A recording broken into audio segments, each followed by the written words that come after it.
Assalamualaikum warahmatullahi wabarakatuh. Oh, Waalaikumsalam warahmatullahi ya wabarakatuh. Rabbil Alamin. Pada hari ini Bapak dan Ibu sekalian kita bisa bersama di perkuliahan mata kuliah pendekatan dan strategi pembelajaran pendidikan agama Islam berbasis teknologi informasi dan komunikasi.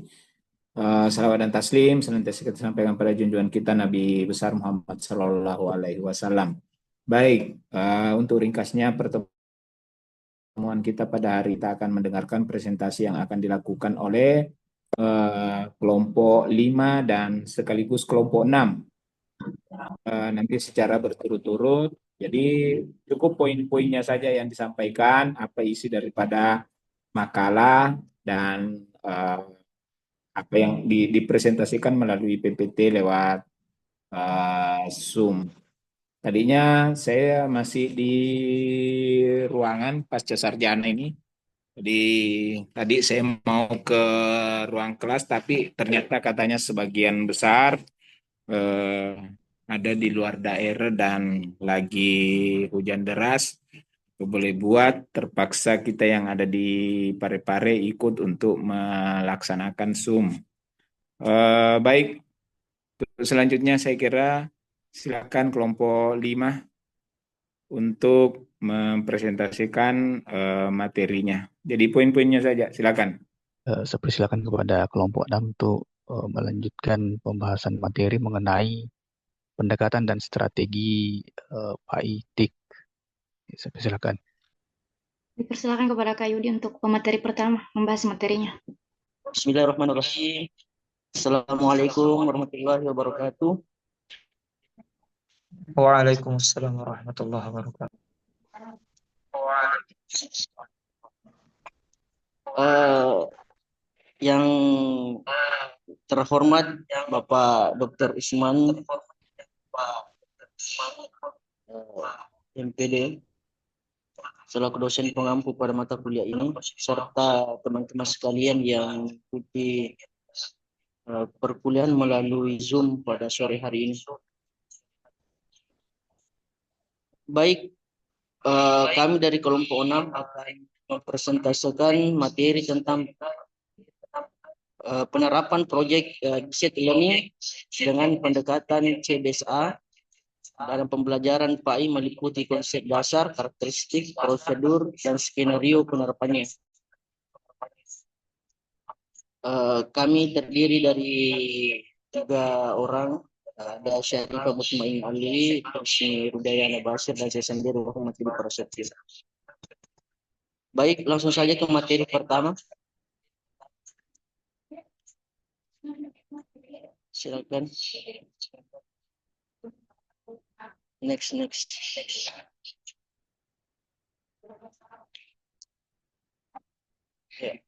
Pendahuluan pendidikan agama Islam memiliki peran penting dalam membentuk karakter dan moral siswa. Namun tantangan dalam pengajaran PAI seringkali terletak pada metode yang digunakan yang seringkali kurang interaktif dan tidak mengakomodasi gaya belajar siswa yang beragam. Oleh karena itu diperlukan inovasi dalam metode pengajaran untuk meningkatkan keterlibatan siswa. Proyek Digital Learning merupakan pendekatan yang menekankan pembelajaran melalui proyek nyata. Jadi memungkinkan siswa untuk belajar secara aktif dan kolaboratif dengan mengintegrasikan PBL dalam pembelajaran PAI. Sedangkan pendekatan CBSA atau cara belajar siswa aktif mendukung prinsip dari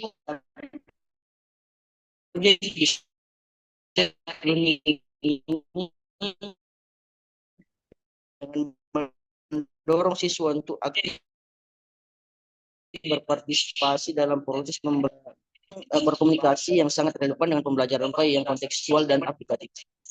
Oke, silakan lanjut.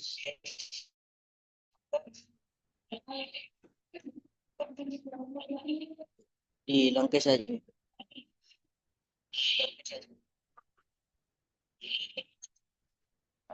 Konsep dasar Project Digital Learning atau PBL dan pendekatan CBSA dalam konteks pembelajaran PAI. PBL sendiri adalah pendekatan pembelajaran yang menekankan pada keterlibatan siswa dalam proyek nyata yang relevan dan bermakna. Dalam PBL, siswa bekerja dalam kelompok untuk menyelesaikan proyek yang berfokus pada pertanyaan atau tantangan tertentu. Pendekatan ini mendorong siswa untuk belajar melalui pengalaman langsung, mengembangkan keterampilan berpikir kritis, kolaborasi, dan partisipasi.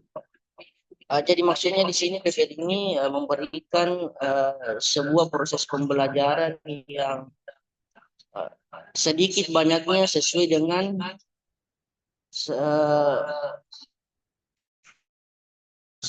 sesuatu yang terjadi dalam kehidupan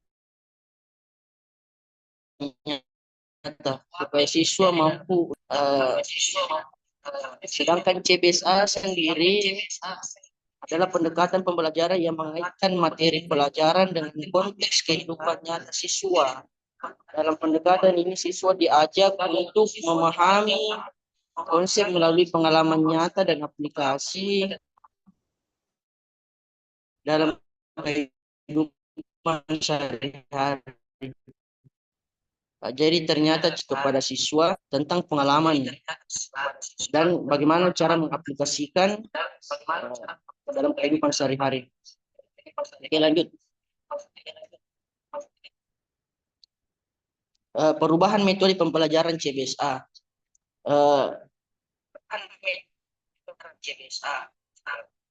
Jadi ada 6 perubahan metode pembelajaran CBSA.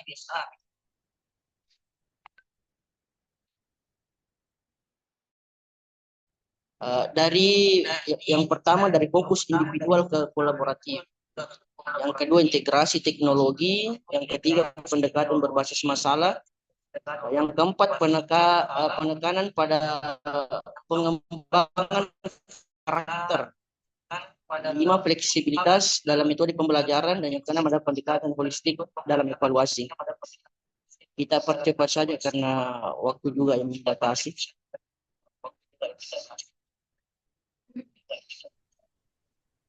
Baik, Jadi saya kembalikan kepada moderator. Oke, itu tadi pembahasan dari Bapak Yudi. Kemudian dilanjutkan oleh pemateri selanjutnya, dipersilahkan. baik, yang saya hormati Bapak Dr. Usman Noer, MAG, selaku dosen pengampu mata kuliah pada hari ini, serta teman-teman yang hadir pada perkuliahan hari ini, baik melalui online. Baik, adapun materi yang akan kita bahas itu mengenai karakteristik utama dari relevan dengan pembelajaran PAI. Di mana yang pertama itu pembelajaran berbasis masalah. PBL memfokuskan siswa untuk menyelesaikan masalah sosial yang berkaitan dengan nilai-nilai Islam seperti toleransi antar umat beragama. Kedua, keterlibatan siswa. Siswa terlibat dalam diskusi pembelajaran mengenai penerapan ajaran Islam dalam kehidupan sehari-hari. Selanjutnya yaitu proses kolaboratif, di mana PBL mendorong kerjasama antar siswa seperti siswa dapat bekerja dalam kelompok. Keempat yaitu pengembangan keterampilan abad 21, di mana PBL ini mengembangkan keterampilan kritis seperti berpikir kritis maupun kreativitas. Selanjutnya yaitu produk akhir yang nyata. Siswa menghasilkan produk yang berupa laporan, penyusunan modul pendidikan. Keenam yaitu refleksi. Siswa mengevaluasi pengalaman belajar mereka. Ketujuh yaitu konteks yang relevan, di mana PBL ini melibatkan konteks dunia nyata sehingga pembelajaran lebih bermakna. Selanjutnya yaitu interdisipliner, di mana PBL mengintegrasikan berbagai ilmu seperti menggabungkan aspek agama dengan pelajaran yang lain. Adapun materi selanjutnya itu yang akan dibahas oleh Saudari Syarifah. Oke, dari selanjutnya silakan kepada Saudari Syarifah. Nah, Ya, baik, terima kasih moderator. Pertama, yang terhormat dosen pengampu mata kuliah pendekatan dan strategi PAI, dalam hal ini Bapak Dr. Usman Nur MPD dan teman-teman yang sempat hadir pada perkuliahan sore ini. Langsung saja, Materi selanjutnya itu prosedur PBL dengan pendekatan cara belajar siswa aktif dalam pembelajaran PAI. Nah, ada 5, yaitu yang pertama identifikasi proyek. Nah, langkah awal adalah memilih topik proyek yang relevan dengan mata pelajaran PAI dan bermanfaat bagi siswa.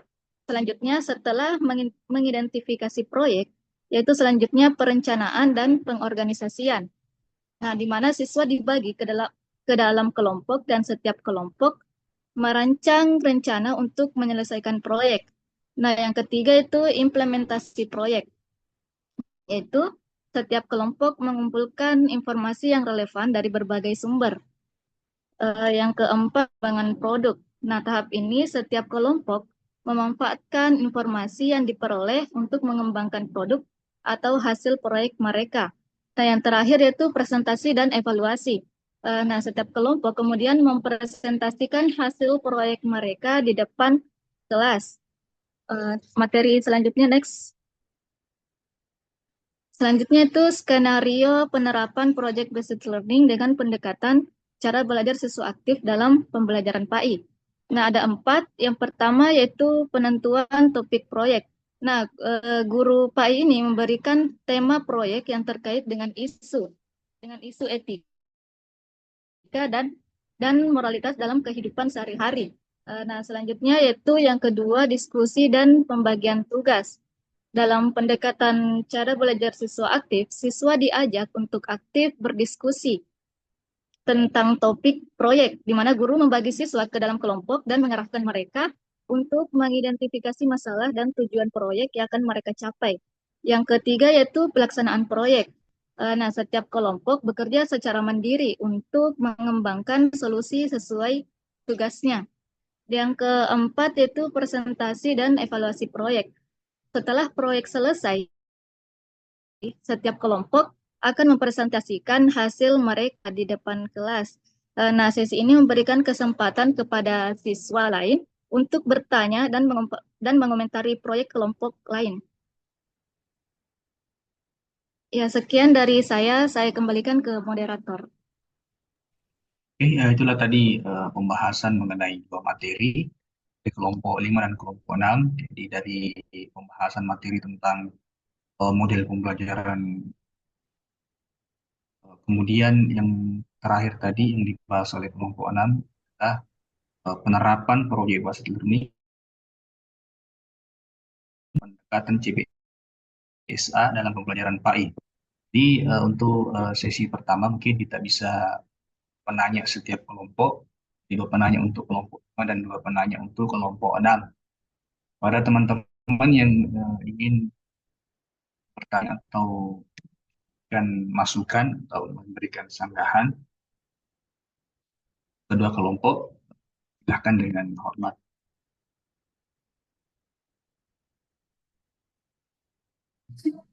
Oh iya, iya, kepada Ibu Ayu. Masih bisa bertanya? Iya, kan? Ya. Assalamualaikum warahmatullahi wabarakatuh. Terima kasih atas kesempatan yang diberikan. Yang terhormat Bapak Dr. Usman dan teman-teman sekalian. Yang ingin saya tanyakan untuk kelompok 6 tadi, karena berhubung saya bukan dari pengajar atau pendidik, yang ingin saya tanyakan untuk lebih jelasnya ke PBL dan CBSA tadi. Mohon lebih dijelaskan karena saya pikir tadi masih agak sama Ki. Gitu ya. Jadi mungkin bisa dijelaskan perbedaannya sedikit. Terima kasih. Jadi Ayu minta untuk memberikan penjelasan lebih mengenai PBL dan CBSA tadi. Mungkin agak lebih memahami PBL dan CBSA. Selanjutnya untuk sesi pertama ini terakhir, beralih ke pertanyaan yang 7 ke 6. Jadi kalau tidak salah dari Ayu meminta penjelasan yang lebih detail atau penjelasan yang lebih mampu untuk difahami mengenai PBL dan CBSA dalam proses pembelajaran. Ya, apa itu? Kira kepada kelompok 6 pengen menjawab. Tapi Kak, Ya, baik, terima silakan. kasih kesempatan yang telah diberikan, di mana saya akan menjawab pertanyaan dari saudari Kak Nur Ayu Tarika, di mana pertanyaannya yaitu perbedaan Project Based Learning dengan pendekatan CBSA. Di mana Project Based Learning ini sebuah metode pembelajaran berbasis proyek yang melibatkan siswa dalam merancang, mengelola, dan menyelesaikan proyek yang relevan dengan kehidupan nyata, sehingga menghasilkan produk atau solusi tertentu. Adapun untuk CBSA, di mana itu cara belajar siswa aktif, ialah sebuah pendekatan pembelajaran yang menekankan pada aktivitas siswa dalam proses belajar di mana siswa aktif mencari, memahami, dan menggunakan informasi, bukan hanya menerima pengetahuan secara pasif dari guru. Di mana Project Based Learning ini lebih terarah pada proses belajar berbasis proyek dengan produk akhir, sedangkan CBSA lebih fokus pada proses belajar yang melibatkan keaktifan siswa tanpa harus menghasilkan sesuatu yang konkret. Itu sekian dari saya, Kak. Saya kembalikan ke moderator. Oke. Ada tambahan dari teman kelompok yang lain Ya, tambahan sedikit. pada dari Mbak Ina?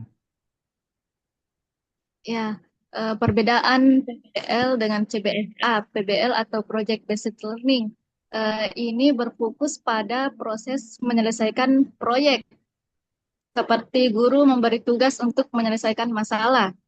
Nah, sedangkan cara belajar siswa aktif berfokus pada proses belajar yang aktif, di mana siswa aktif berpartisipasi dalam pembelajaran seperti diskusi atau bertanya.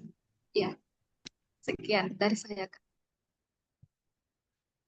Mungkin bisa dipahami pada penanya tadi, ini Iya, iya. perbedaan Alhamdulillah sudah jelas. Terima kasih. lebih kepada mengutamakan proses satu, Kedengaran ya? mengutamakan hasil. Tidak Dan kedengaran? bagaimana kepada Oh. teman-teman yang masih ingin bertanya untuk kelompok 6 ini, masih ada satu slot yang belum terisi. Itu pertanyaan untuk kelompok 6. Gimana Pak, yang ada yang ingin tanya?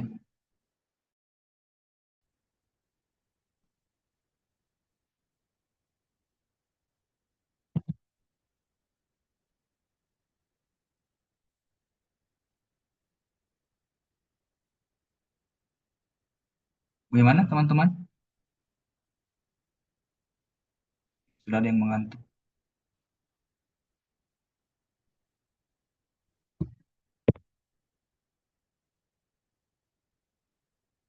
Kalau tidak ada, mungkin bisa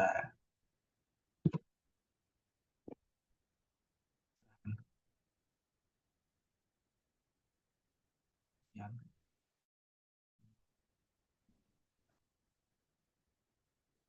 Gimana kalau tidak ada, saya serahkan kepada Bapak dosen pengampu.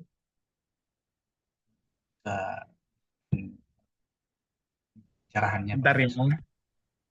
kedua materi tadi. Silakan Pak. Sebentar ya.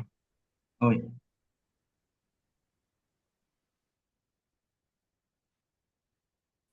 Saya tahu sambil menunggu masih ada.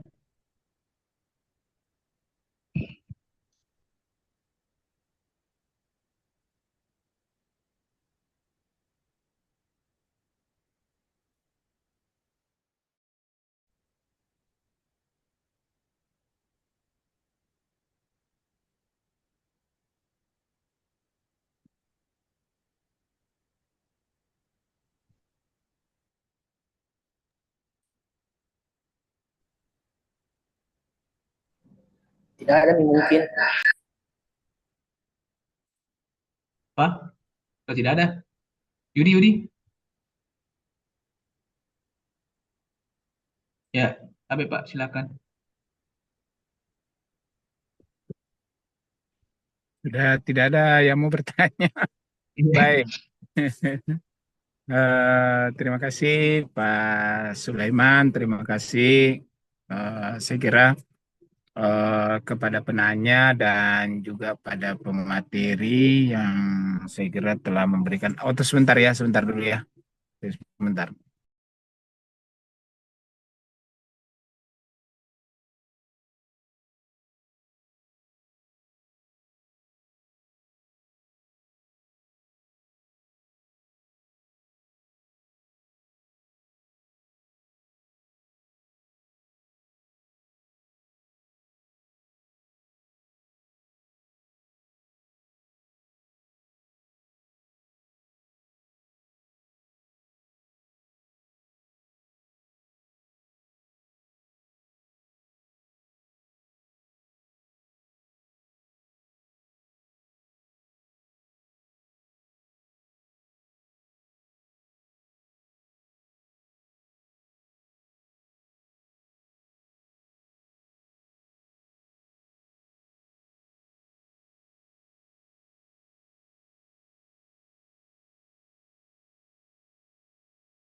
Ya, baik.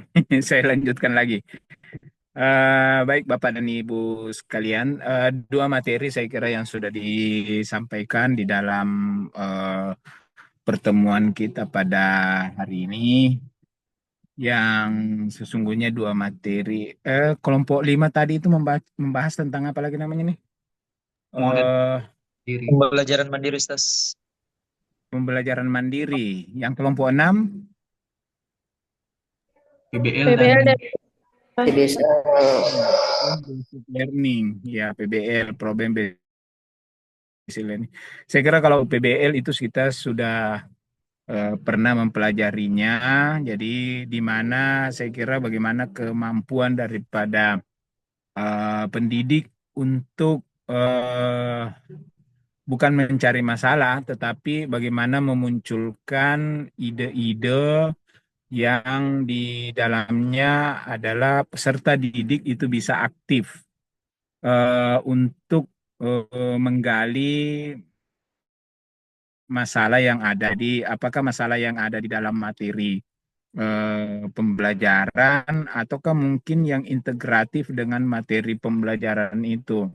Kalau dalam kaitannya dengan pendidikan agama Islam, katakanlah misalnya ketika peserta didik misalnya diberikan pembelajaran tentang tentang kaitannya dengan fikih, hukum Islam, maka kemudian konteksnya itu adalah eh, di mana peserta didik itu bisa mendapatkan pengetahuan yang terkait dengan yang sehubungan dengan materi tentang fikih, tentang katakanlah misalnya tentang hukum Islam ya. Nah, sementara di Indonesia itu kan hanya ada beberapa daerah yang menerapkan tentang eh, menerapkan hukum Islam itu, bahkan hanya di Aceh saja yang menerapkan tentang hukum Islam itu.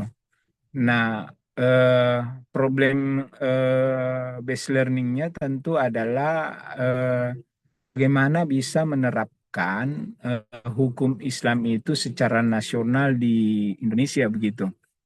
Nah, mungkin banyak pertanyaan yang muncul. Jadi, untuk apa misalnya kita belajar tentang hukum Islam kalau di hukum Islam itu sendiri kan tidak diterapkan? Artinya kan tidak ada gunanya. Sama dengan ketika misalnya dulu orang berpikir untuk apa sih belajar matematika?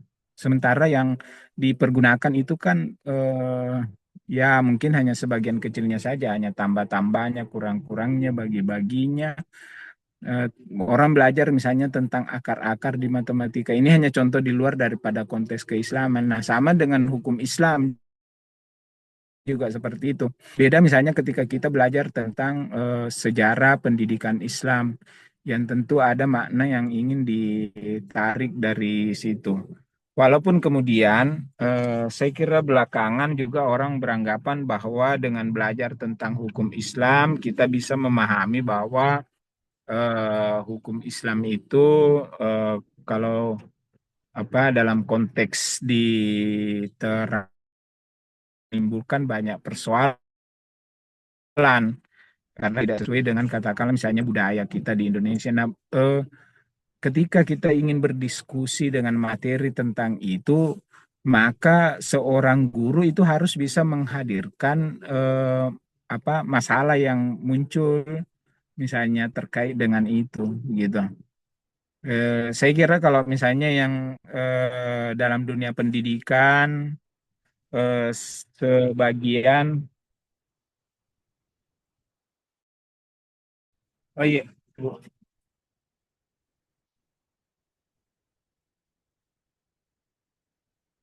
Ya, yang aktif di dalam dunia pendidikan, saya kira sudah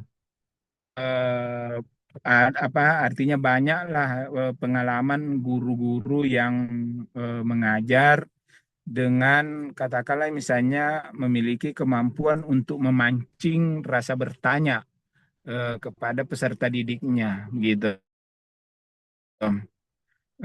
Di sisi lain, mungkin yang kelompok 6 tadi misalnya membahas tentang bagaimana dengan pembelajaran mandiri. Nah, di dalam pembelajaran mandiri mungkin juga kajian-kajian teori tentang pembelajaran mandiri ini perlu dikaji lebih jauh siapa sih sebenarnya pelopor daripada pembelajaran mandiri itu yang kalau di Indonesia itu dikenal dengan cara belajar siswa aktif. Nah, cara belajar siswa aktif ini sesungguhnya adalah mendorong peserta didik kita untuk memiliki mengembangkan potensi dirinya. Jadi kita hanya sekedar guru itu hanya sekedar mendorong mengembangkan potensi diri daripada peserta didiknya, di mana kalau dalam prinsip motivasi itu dia disebut dengan motivasi ekstrinsik. Jadi peran guru di situ adalah ekstrinsik. Jadi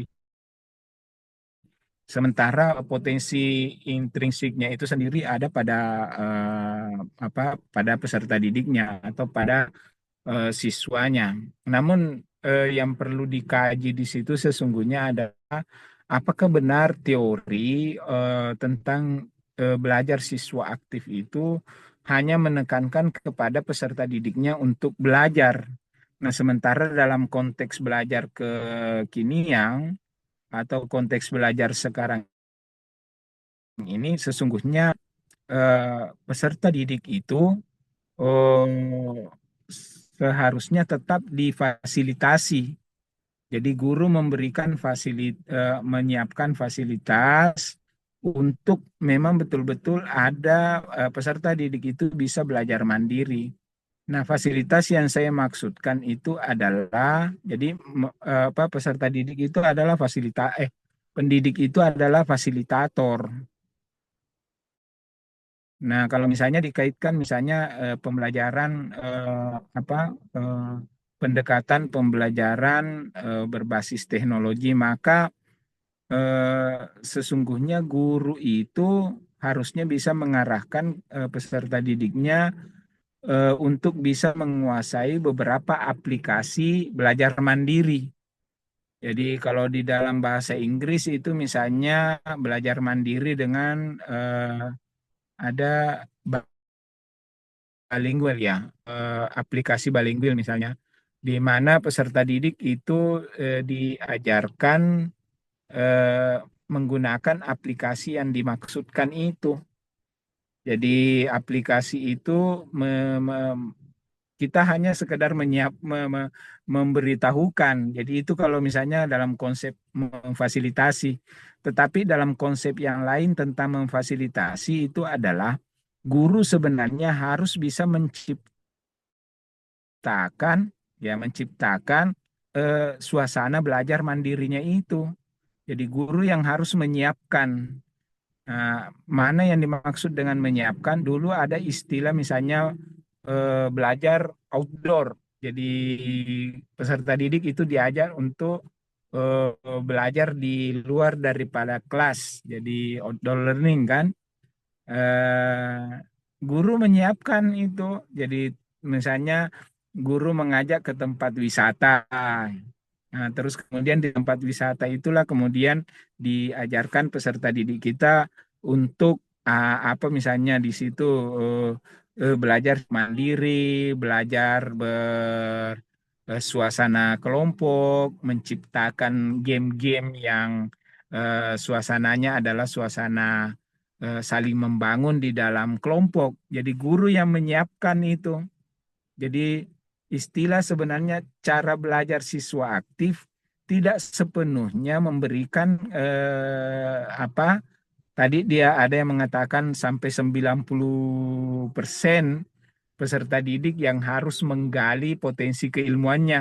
Nah, sebenarnya kalau dalam konteks belajar apa ada yang pernah melakukan penelitian bahwa dalam konteks belajar CBSA tidak seperti itu, yang menyebut bahwa sampai 90% diberikan peluang kepada peserta didiknya untuk mengembangkan potensi dirinya. Tetap guru yang harus mempersiapkan begitu. Guru yang harus mempersiapkan segala fasilitas dan itulah memang pembelajaran apa mandiri itu, CBSA itu. Nah, makanya sebenarnya banyak orang yang tidak mau menggunakan CBSA itu. Tapi ada juga yang menggunakannya dengan menyalahgunakan CBSA. Kalau yang biasa aktif di dalam dunia kependidikan, dia menyebut, mari anak-anak kita belajar sesuai dengan konteks belajar sekarang ya, CBSA, cara belajar siswa aktif. Dikasihlah tugas kepada peserta didiknya di dalam ruangan, silakan cari materi ini anak-anak ya, saya ini ada arisan. Nah, tapi tidak disebut bilang ada arisan gitu. Saya mau meninggalkan ruangan, tidak. Jadi padahal sebenarnya gurunya mencari alasan untuk meninggalkan pesidiknya di dalam kelas. Karena misalnya mungkin ada gurunya ya pergi jalan-jalan lah, pergi shopping lah, pergi apa. Maka disalahgunakanlah istilah CBSA ini, Bapak dan Ibu sekalian, itu yang konsep CBS-nya yang salah gitu. Nah, kalau kita mau CBSA yang betul-betul, maka sesungguhnya peran daripada pendidik itu yang harus mempersiapkan fasilitas untuk belajar peserta didik cara mandiri. Jadi misalnya termasuk mempersiapkan apa? Modul pembelajaran, modul ajar. Modul ajar itu butuh biaya karena guru harus mempersiapkan misalnya bukunya. Jadi modulnya itu dibuat sedemikian rupa, Bapak dan Ibu sekalian. Biayanya mahal karena dibuatkan itu modul. Bahkan dibuatkan buku begitu supaya peserta didik bisa belajar mandiri. Nah, belajar mandiri di dalam modul itu guru harus punya keterampilan untuk membuat penjelasan cara menggunakan modul itu. Jangan sampai penjelasan tentang cara menggunakan modul itu masih saja ditanya oleh siswanya. Bagaimana caranya menggunakan ini modul? Dia bilang baca, gurunya mengatakan baca itu petunjuknya. Dia bilang petunjuknya saja. Ini saya tidak jelas mau diapakan ini petunjuknya gitu. Nah, ini artinya kita tidak menyiapkan cara belajar siswa aktif yang benar. Cara belajar siswa aktif yang benar itu tetap kita harus konsisten.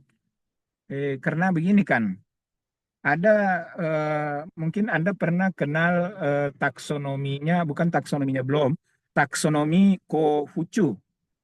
Koufu itu adalah apa itu yang belajar tentang piramida terbalik,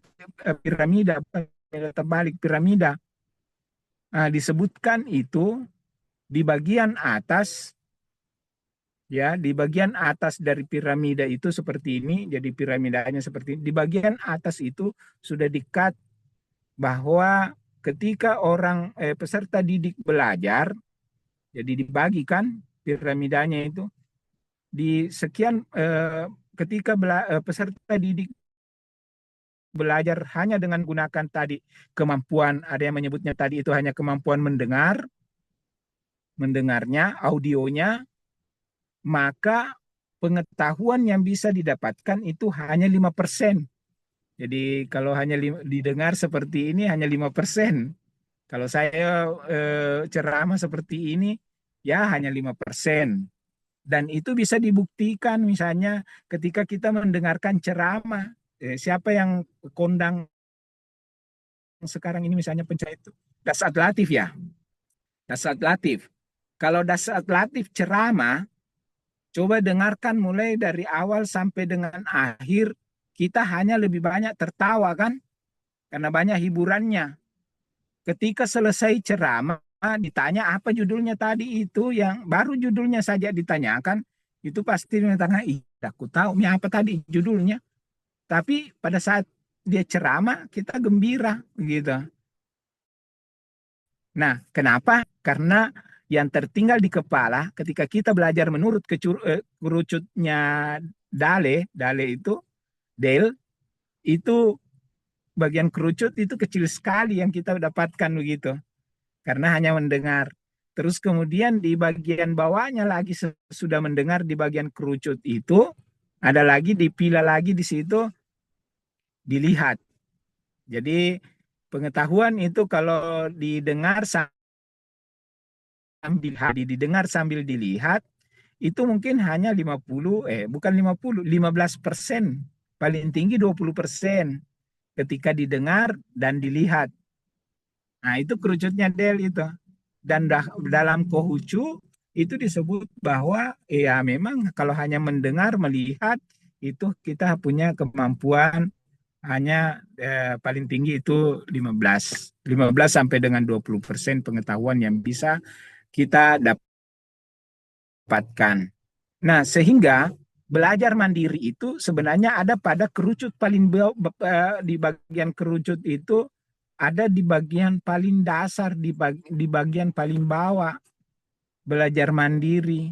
Tetapi belajar mandiri dalam artian peserta didik diberikan kesempatan untuk mendengarkan, terus kemudian mampu mengucapkan, terus kemudian mampu melakukan, terus kemudian dia mampu mengkreasi ulang. Jadi mampu mengkreasi ulang apa yang dia dengar, apa yang dia katakan, mampu mengkreasi ulang, maka itulah pembelajaran yang mandiri yang paling bagus. CBSA yang paling sukses. Jadi dalam kerucut Del itu landasan yang paling di bawah itulah yang penting, dan disitulah misalnya perangnya ketika metode pembelajaran atau strategi pembelajaran yang dipergunakan itu adalah strategi pembelajaran CBSA, di mana peserta didik itu harus mampu baik mendengarkan, kinestetik, melakukan apa yang dipelajari. Nah, saya kira itu Bapak dan Ibu sekalian tentang pemahaman kita tentang dua hal itu. Kalau berbasis masalah juga bagus, karena berbasis masalah itu artinya kita melihat masalah di lapangan, lalu kemudian kita kaitkan dengan kehidupan kita, terus kemudian kita berikan solusi. Baik, saya kira demikian barangkali perkuliahan kita membahas dua materi pada hari ini. Terima kasih atensinya, saya kembalikan kepada moderator. Terima kasih tambahannya.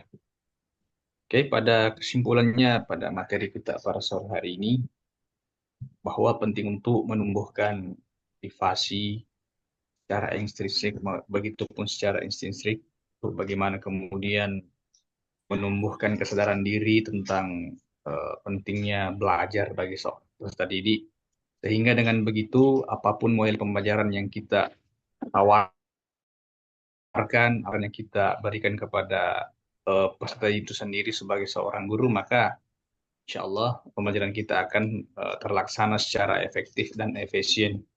Kira cukup demikian diskusi kita pada sore hari ini. Allahumma a'lam bissawab. Allahul muwaffiq ila aqwamit thoriq. Assalamualaikum warahmatullahi wabarakatuh. Waalaikumsalam warahmatullahi wabarakatuh. Terima kasih, Pak. Ya.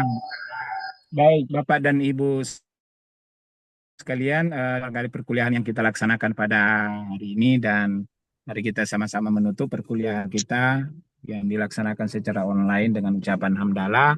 Alhamdulillahirabbil alamin. Alhamdulillahirabbil alamin. Wabarakatuh. Waalaikumsalam Waalaikumsalam warahmatullahi wabarakatuh. Terima kasih Ustadz.